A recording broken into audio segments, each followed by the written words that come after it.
Coucou YouTube, c'est Guts. Aujourd'hui, petite tier list sur les mobs de défense arène en Rush Hour.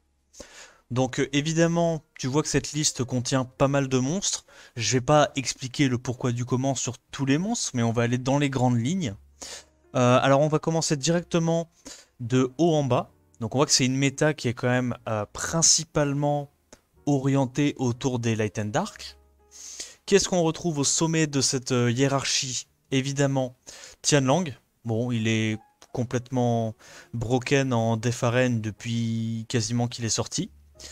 Mais récemment, il y a eu des ups au balance patch. Donc, si je dis pas de bêtises, au dernier balance patch, voire celui d'avant, où il y a eu le up d'Alexandra et Nigong, qui pour moi les ont propulsés également au sommet de cette tier list. Nigong, trop polyvalent. Il a un leader skill qui est intéressant en def arène. C'est un Darion XXXL avec un revive, des bonnes stats de base. Le up de son S2 le rend terrifiant parce que ça devient du coup une menace de kill en plus d'être une bonne sustain euh, contre les compos adverses. En effet, le Nigong, s'il a des bons HP, et vu que généralement on veut le build full HP, le truc il te balance un 17k ignore def sur sort 2, et il te sort très facilement un de tes knockers avec ce spell là, donc c'est extrêmement fort, hein, ça heal toute sa team du 15k, ça a 3 tours de CD, ça fait trop de dégâts. Ça sans compter le fait qu'il a eu maintenant les 15% de reduct damage à chaque fois qu'il fait S3, Nigong est extrêmement fort actuellement. Alexandra, pareil, depuis son up sur son passif qui reflète les dégâts de 20% sur toute la compo en face. Mais en fait, maintenant, quand vous allez attaquer des Alexandra bien tanky, parce qu'on rappelle qu'elle n'a pas besoin de Tokrit pour bénéficier de son S2, de son gain ATB S2 en forme humaine, parce qu'elle avait déjà été buff encore avant ça, où elle gagnait 100% de crit rate quand elle était en forme humaine. Donc ça veut dire qu'il n'y a pas besoin de crit rate, pas besoin de DCC, il y a uniquement besoin de mettre un maximum d'HP sur votre Alexandra. Et vous allez voir du coup que limite la strat avec Alexandra, c'est de faire en sorte qu'elle ait pas beaucoup de def et énormément d'HP. Comme ça, l'adversaire en face qui va utiliser 2 knockers AOE va tuer toute sa team en essayant de tuer la Alexandra. Le mob est extrêmement fort. En combo avec un Kinky et un Psamat, par exemple, l'adversaire se tue avant de tuer votre équipe. C'est extrêmement fort. On voit récemment d'ailleurs Donné qui a Legends en utilisant une def à base de Psamat, Tianlang euh, et le poney d'arc. Très très fort. C'est derrière, si elle fait le S2 en forme humaine, c'est fort. Le S2 en forme de poney, c'est très fort parce que comme elle est build full HP, elle va avoir un shield de 17k sur toute ta team, c'est incroyable. C'est limite, on peut limite considérer ça comme un giga heal. Vraiment, ouais, très fort. Nyx, pareil, et Nyx, il permet en fait de faire des défenses qui sont assez incroyables parce que avec son passif, il va vraiment counter toutes les defs à base de break dev, donc de galion, etc. Et pour de la def tour 2, Nyx, c'est un des meilleurs mobs du jeu, également. Après, il y a les incontournables, hein. Il y a évidemment Kinky qu'on voit limite une def sur 2 au Rush Hour. Bah, c'est extrêmement fort, hein. C'est un des mobs qui a les meilleurs potentiels de solo actuellement. Donc on s'est déjà tous fait solo par un Kinky qui prenait pas ses break dev, qui prenait pas ses anti-heal. Ça fait super mal, ça a de la sustain dans le kit, c'est impossible à tuer tour 1. C'est très fort Kinky. Mais l'Onimusha Dark à côté, son frère jumeau, est aussi plutôt fort. On le voit un petit peu moins en ce moment parce que bah, évidemment c'est un 5 Nat Light and Dark et il est récent. Mais les combos notamment à base de Hogyonki en Nemesis avec Vanessa pour lui donner le buff attaque, c'est vraiment une mécanique qui est très très forte et qui vous permet du coup de cut avec votre Onimusha Dark, revenir avec le buff attaque et sur un S2 one shot la compo en face. Bon, c'est extrêmement fort, hein. Il a beaucoup de speed de base, c'est très facile à build parce que t'as pas besoin de to crit, pas besoin de dégâts crit. Il a 115 de speed de base, c'est top tier, très très fort. Ensuite on a Celia aussi qui est assez sympa pour du contest de speed. 113 speed de base, une IA qui derpera pas parce qu'elle a un CC qui est intégré dans son passif et derrière S2, S1. Voilà, c'est deux spells qui slip donc Pareil, en plus de ça, elle a des stats de base qui sont complètement pétés. Elle a 11k et quelques HP, 113 de speed de base, S-Scale sur la speed et tu veux la runer très rapide, donc c'est excellent. Celle-là, c'est vraiment du speed contest, hein. C'est du Swift, Swift Wheel, Swift Broken, et vraiment le but du jeu, ça va être d'outspeed les Bernard à lead speed équivalent. Et bon, c'est... Il y a une raison hein, pour laquelle Chris joue Celia toutes les semaines dans sa Def Arena, c'est que c'est super super fort en contest de speed.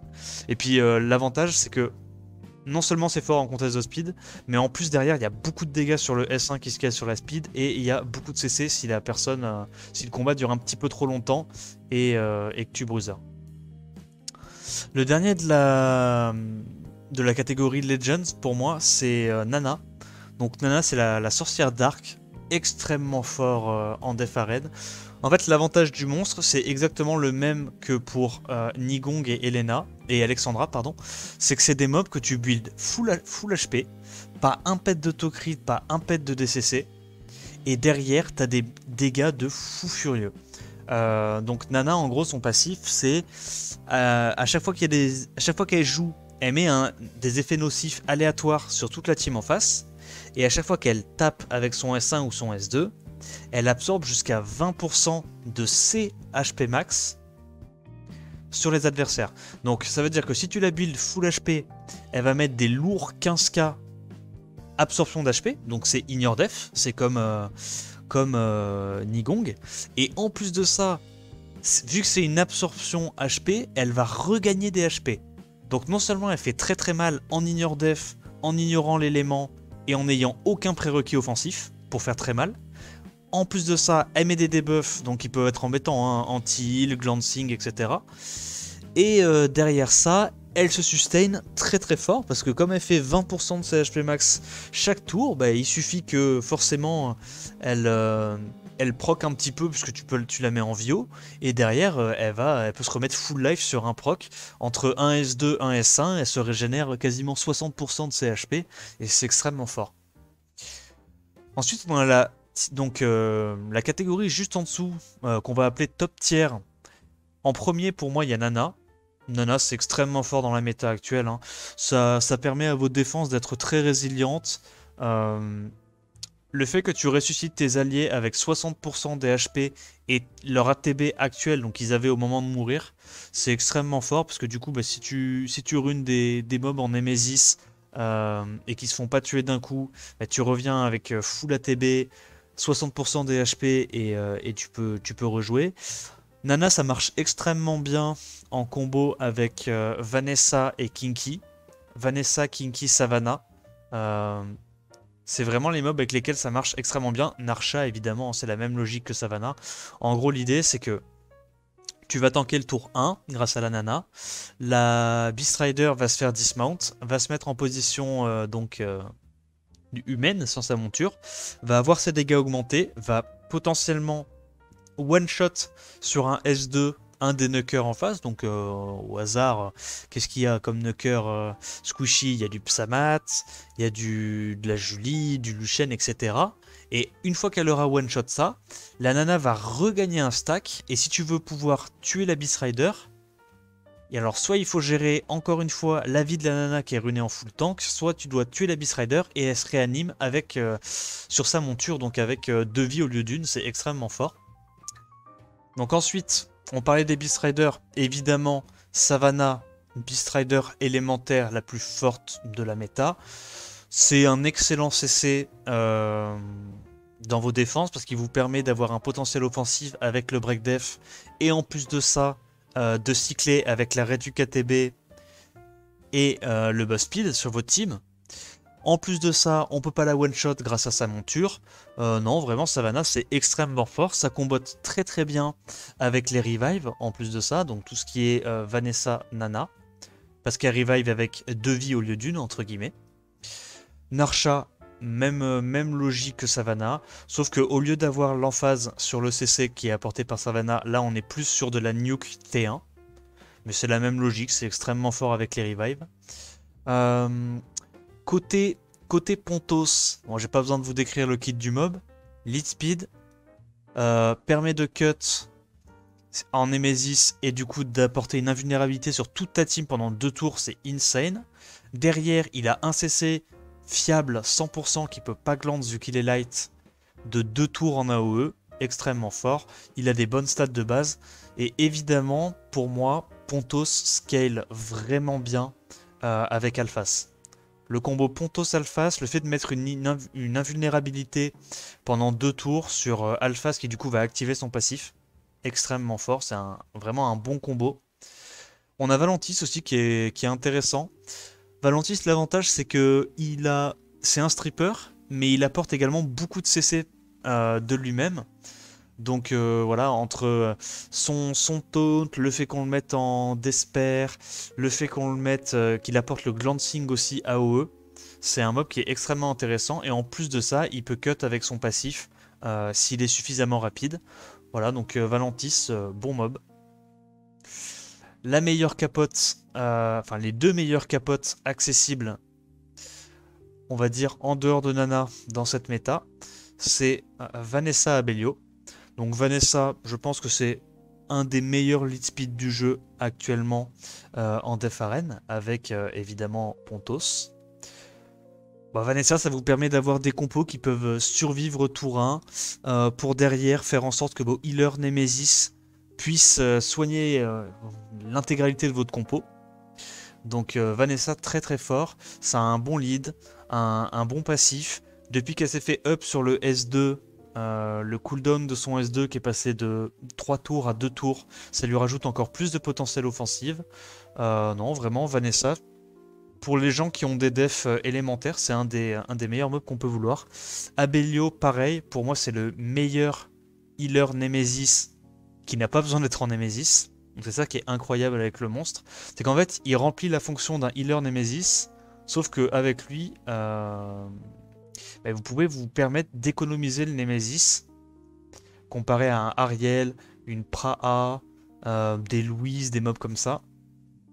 Et le mob a des CD assez courts grâce à son passif. Donc le passif, on rappelle, quand vos alliés passent en dessous d'un certain cap de HP, genre je crois que c'est 30 ou 40%, ça a été up la dernière fois, Abelio récupère 100% d'ATB, et du coup ça le permet de cut de manière très efficace, et d'avoir des CD assez courts, parce que, en gros, ce qui va se passer, c'est que l'adversaire va jouer en premier, votre Abelio va cut, faire son spell, si jamais donc les HP de vos alliés sont repassés au-dessus du palier d'HP minimal pour trigger son passif. Donc ça veut dire que si tour 1, le Abelio a fait sort 3, proc, sort 2, il se remet en forme de druide, donc d'humain, et que derrière vous devez retaper ses alliés, mais du coup retrigger encore une fois le passif d'Abelio, il récupère son tour avec son passif, et en gros vous voyez qu'en faisant ça, il cycle ses tours très rapidement.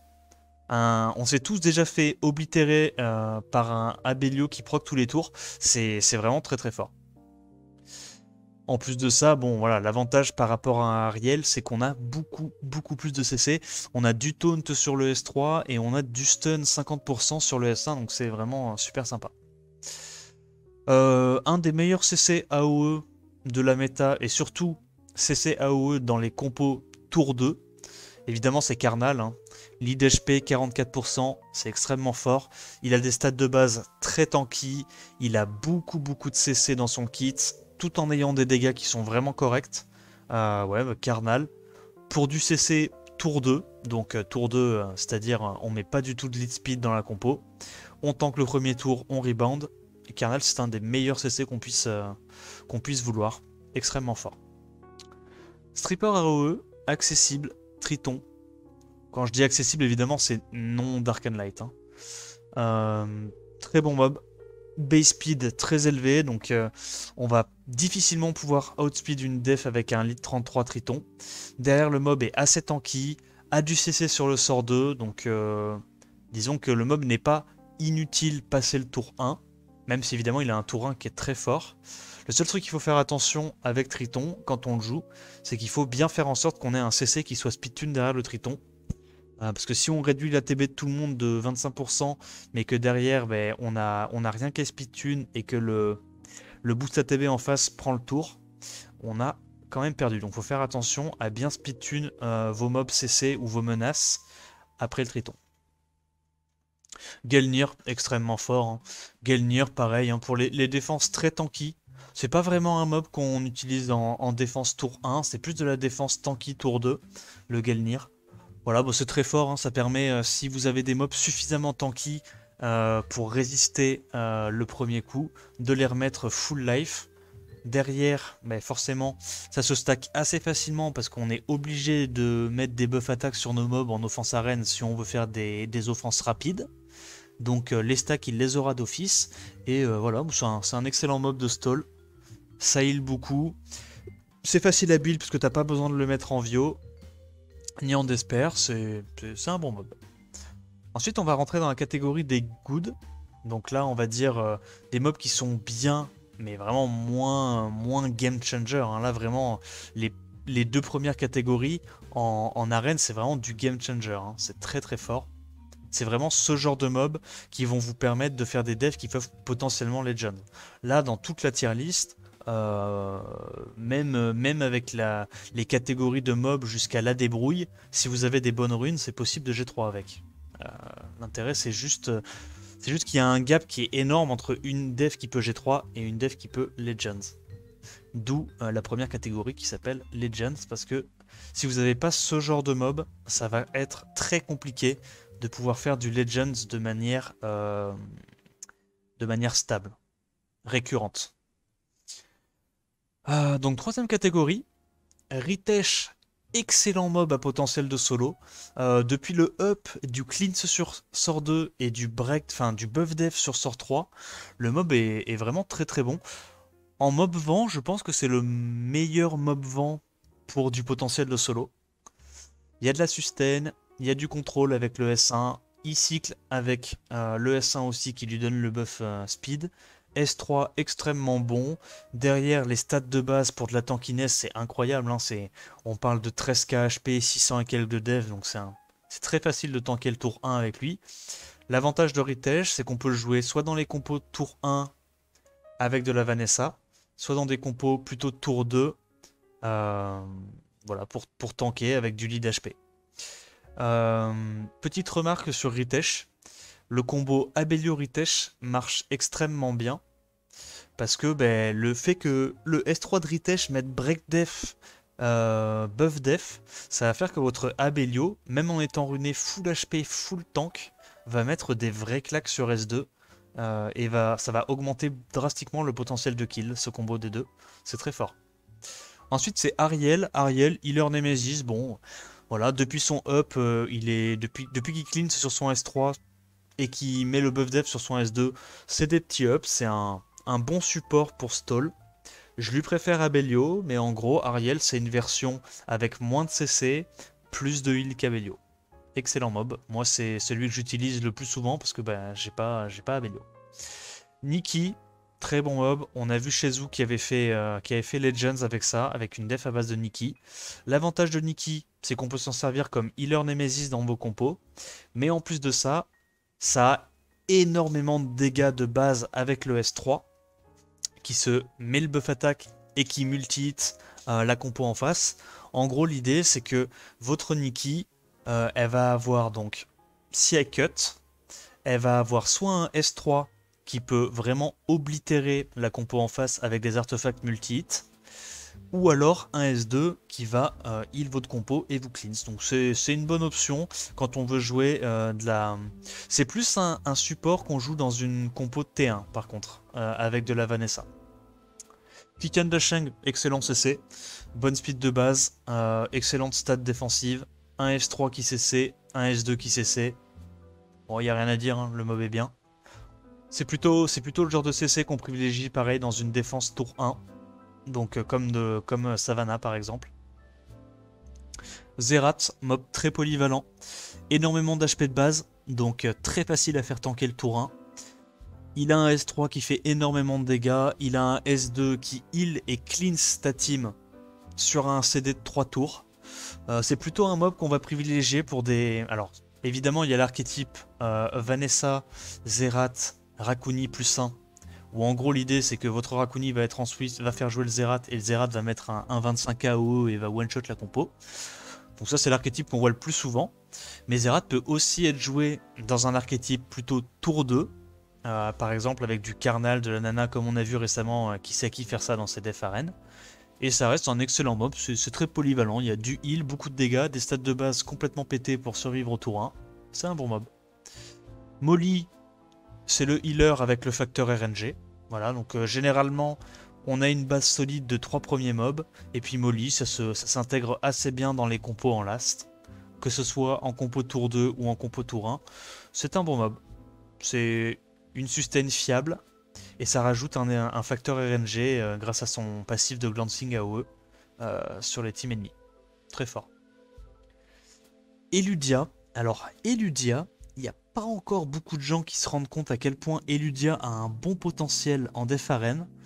Eludia, en fait, il faut voir ça comme un mob Nemesis, un petit peu à la manière de Logyunki, qui est là pour revive grâce à la Vanessa, grâce à la Nana, et pour one-shot la compo en face sur un S3.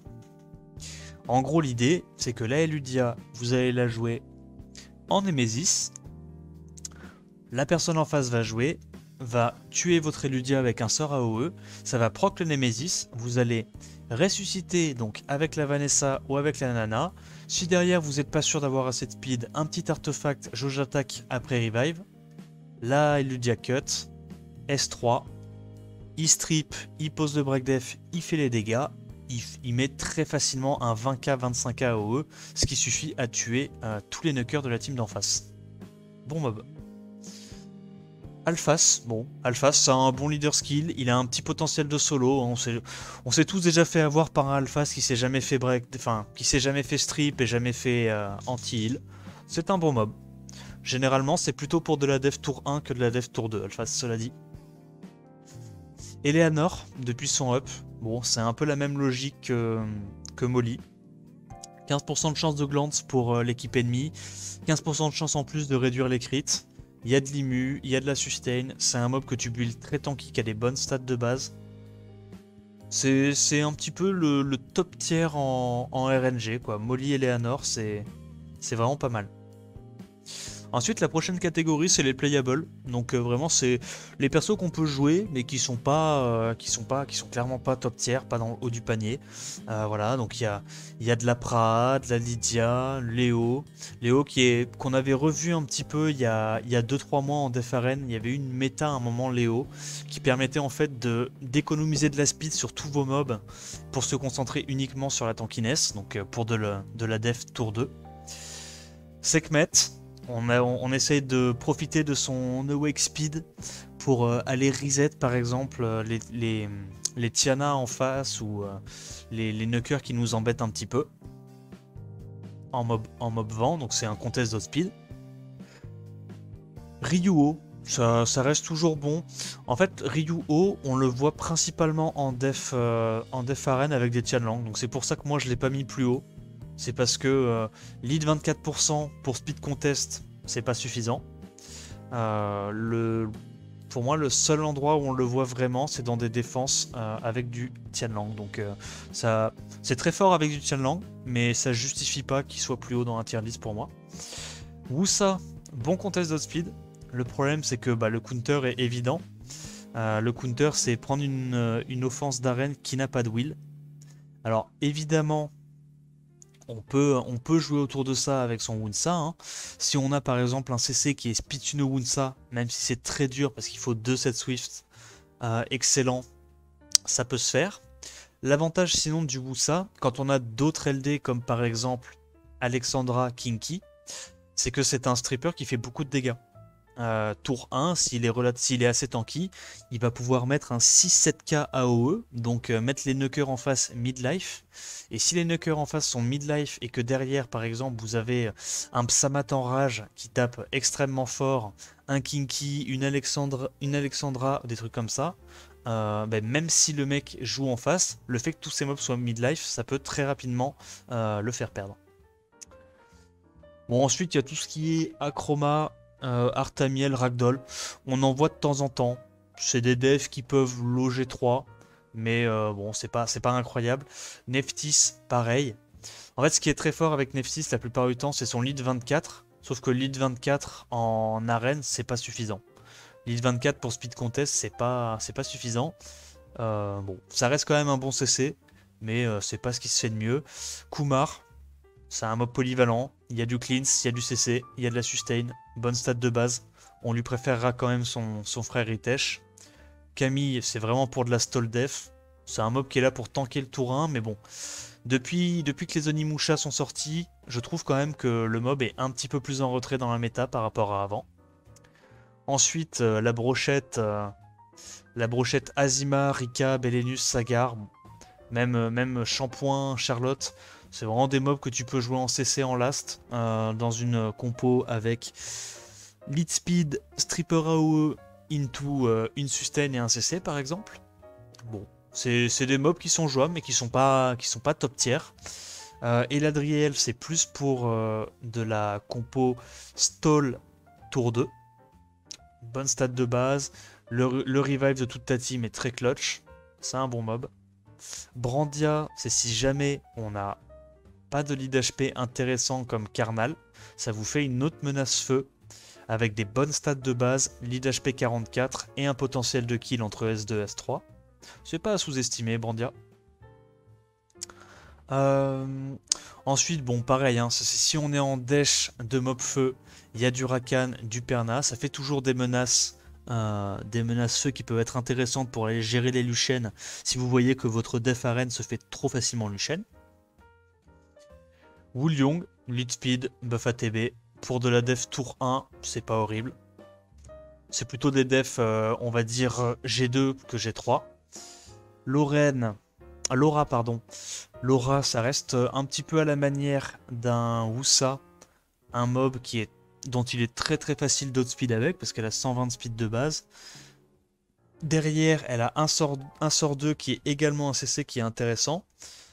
Le truc, c'est que Laura, pour le coup, vous pourrez pas speed tune votre compo derrière. Donc là, même si l'adversaire a du will sur ses mobs, il faut absolument, si vous voulez jouer Laura, avoir un CC qui est speed tune à Laura. Donc potentiellement un CC en Swift. Ça peut être plein de mobs. Samat, lead 33, ça reste toujours très fort si on n'a pas Vanessa. Moi je trouve quand même que Samat dans la méta actuelle c'est souvent plus une mauvaise idée qu'autre chose. Parce que c'est très très weak contre les offenses Alicia. Mais quand on a par exemple du Tianlang, le genre de mob qui vous permet en fait d'être sûr que l'adversaire vous outspeedera pas, ça reste une bonne option. Il y a du damage, il y a un bon lead. Avec le Despair, on a un potentiel de derp à droite à gauche sur le revive. C'est un mob correct, c'est jouable. Louise, ça peut être joué comme healer Nemesis. Si jamais vous avez une compo qui est trop axée haut ou que vous n'avez pas les top tiers healer Nemesis dont on a parlé tout à l'heure, vous pouvez jouer de la Louise. C'est ok. Elle a des CD assez courts. Le S3 est fort. Elle a des bonnes stats de base. C'est jouable. Ensuite, évidemment, il y a tout ce qui est def à base de MST. Bon, on vous les présente pas. Vanessa MST. Ou alors, il y a du Alpha MST. Bon, connu. Bailey, c'est pas mauvais en def arène avec Shayna. On a vu Tito qui jouait ça avec Lead Speed. Donc, dans son cas, c'était Vanessa. Stripper AOE Triton, et puis derrière, très rapide, Shayna qui setup le break def et qui stun, et puis into Bailey qui tape super super fort, parce que comme elle scale speed et qu'elle se self-buff attaque, Bailey très facilement, avec un set à plus 180, parce que du coup on veut la jouer rapide, et vous allez voir que le mob va lâcher des 45k AOE très facilement, et ça surprend pas mal de gens je pense. C'est un combo qui n'est pas sous-estimé. Bon, là on rentre dans la catégorie la débrouille, donc les mobs assez faciles à avoir. Je sais que j'ai mis dedans des mobs LD, mais c'est des LD 4 étoiles, donc pour moi ça reste plus facile à avoir que du 5 nat ou du 5 nat LD. Et surtout, en fait, cette catégorie que je l'ai appelée la débrouille, c'est dans le sens, généralement, ces mobs-là, vous voudrez les prendre si jamais vous n'avez pas les mobs au-dessus. C'est vraiment pour compenser le fait de ne pas avoir les mobs au-dessus. C'est pas les premiers choix, c'est le second choix, quoi. Si jamais, voilà, par exemple, on va dire, bah, il vous manque des capotes, il y a Triana, c'est une excellente capote. S'il vous manque un mob CC Feu assez tanky, eh ben, vous avez Urcha qui est très fort. S'il vous manque un stripper AOE, par exemple, vous n'avez ni Triton, ni comment il s'appelle, ni Valentis ou des mobs comme ça. Clara, très très fort.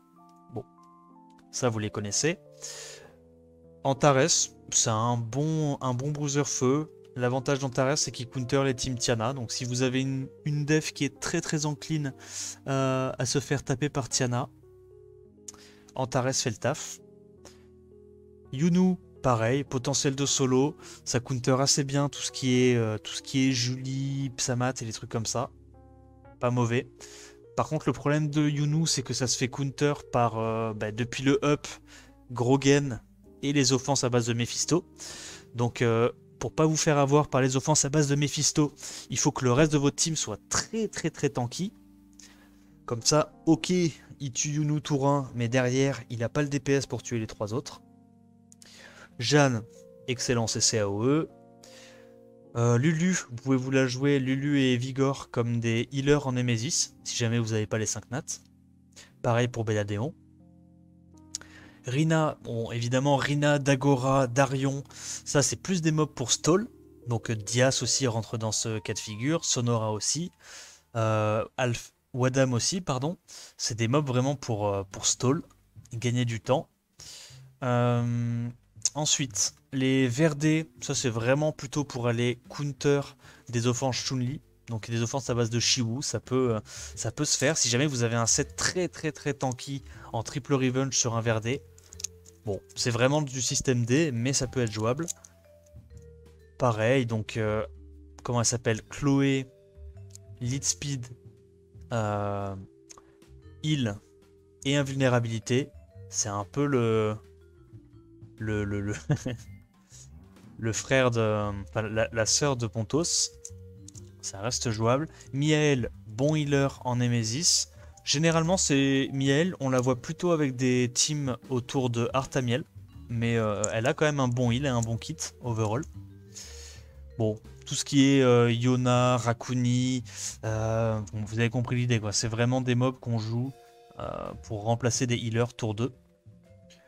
Si jamais on n'a pas assez de set Swift, on peut faire une team avec un Bernard et du coup un stripper un petit peu plus lent derrière, mais par exemple un stripper en Desper. Et voilà, donc ça c'est plein d'idées qu'on peut mettre pour se débrouiller en def arène. Et évidemment, à la fin, il y a tout ce que j'appelle les fausses bonnes idées. C'est-à-dire les mobs sur le papier, on se dit qu'il y a un potentiel en def arène, mais dans les faits, pas tant que ça marche moins bien qu'autre chose. Bon, bah évidemment, hein, Tarani, c'est pas incroyable. Xingze, c'est vraiment un défaut de mieux, mais c'est très poteau comme mob. Kraka, ça manque de sustain. Ça, le problème, c'est que l'IA peut trop faire des mauvais moves. Gianna, pas assez rapide. Leima, pareil, pas assez rapide. Juno, je trouve que c'est plus un poteau qu'autre chose. Si on veut vraiment un mob sur lequel on rely sur les stuns d'Esper, autant faire un Antares. Pour moi, c'est plus utile. Syrah, lead 24, pas suffisamment bon. Anavel, c'est un petit peu compliqué parce que le heal est pas forcément suffisant. Et derrière, si elle fait un S3, bon. J'ai essayé Anavel, hein, mais compliqué. Poséidon, je pense qu'il y a déjà plein d'autres CC qui marchent mieux que Poséidon. Shan, speed de base un petit peu trop long, un petit peu trop lente et pas assez tanky de base. Bon, évidemment, Julian, vu que les 3 quarts des offenses en arène, c'est des offenses avec des dégâts AOE, son passif est pas très utile. Fermion, le problème c'est qu'il a pas un assez bon leader skill. Okeanos, c'est trop RNG. Et voilà, vous avez compris à peu près pourquoi ces mobs-là, généralement, ils ont tous un petit truc qui marche pas. Elena, pardon, sur le papier, elle a un bon kit, mais le problème c'est que l'IA est pas bonne. Tebae, c'est trop passif, ça tankera jamais le tour 1. Amduat, ça fait pas assez, c'est trop RNG. C'est pour moi, en fait, c'est vraiment comme Juno, quoi. Si ça proc pas d'Esper tous les tours, le perso sert à rien. Et en plus de ça, l'IA d'Amduat est vraiment mauvaise. Il va faire son S1 peut-être une fois toutes les 10 games, au tour 1. Pardon, il va faire son S2 une fois toutes les 10 games. Et ça, c'est pas bon. Parce que déjà que la seule utilité qu'il ait, c'est de proc un d'Esper pour counter une Tiana. Alors si en plus de ça, quand il joue, il fait pas le S2, mais il fait le S1, c'est vraiment mauvais. Shiwu, pareil, lead 24, pas assez important. Tiana, trop lente. Ça, c'est pas des mobs qu'on veut jouer en def, hein. C'est des mobs qu'on joue en offense, mais pas en défense. Pas assez d'intérêt sur tous ces mobs là. Je sais qu'on voit un petit peu des defs Lucifer, mais une fois qu'on s'est build les Lucifer Léo, mais une fois qu'on s'est build une Mégane en Nemesis, c'est free. Ça prend pas assez de temps pour se mettre en place le R-Tate. Bon, et après il y a la catégorie juste mauvais. C'est pas des mobs qu'on joue en def arène. Et tous ceux qui sont pas dedans, c'est qui sont dans cette catégorie là. Mais j'avais pas envie que cette catégorie là fasse 5 lignes. Donc voilà, j'espère que la vidéo t'a plu. Dis-moi ce que t'en penses dans les commentaires, si t'es un petit peu surpris de voir des mobs aussi haut ou aussi bas. Je trouve que ça serait cool qu'on puisse en discuter, même si je l'ai déjà fait sur Twitch. Mais au moins comme ça on aura l'occasion de le poser ça sur YouTube. Si la vidéo t'a plu, n'hésite pas à liker, t'abonner. Et puis en attendant la prochaine vidéo, moi je te dis à plus. Ciao ciao.